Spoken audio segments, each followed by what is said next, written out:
saya tak berapa suka orang Melayu ni.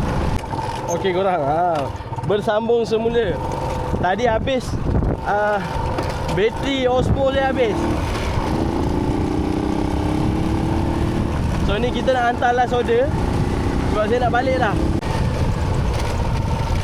Ada rojak dan cendol tu korang.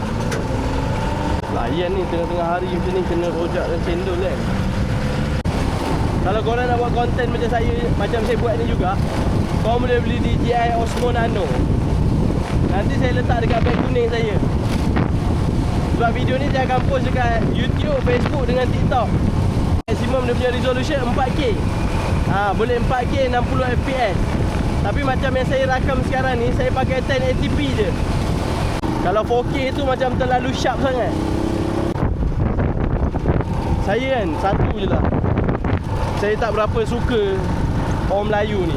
Dia kalau buka kedai kan, suka tak konsisten. Kadang kan kedai makan tu dah sedap dah, serius dia cakap, dah sedap dah best dah makan. Tapi kan hari ni buka, esok tutup. Lepas tu buka tiba-tiba, lepas tu tutup. Yang sakit hatinya, kebanyakannya time yang kita datang lah. Time kita datang je tutup. Itulah luahan hati daripada saya ni.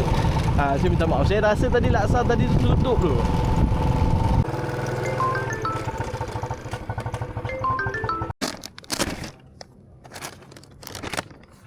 Okey, ni Terima kasih. Okey, sama-sama. Sekarang ni saya nak balik, tapi saya nak tengok laksa dekat depan tu buka tak. Tadi kan kita ada borak pasal laksa kan.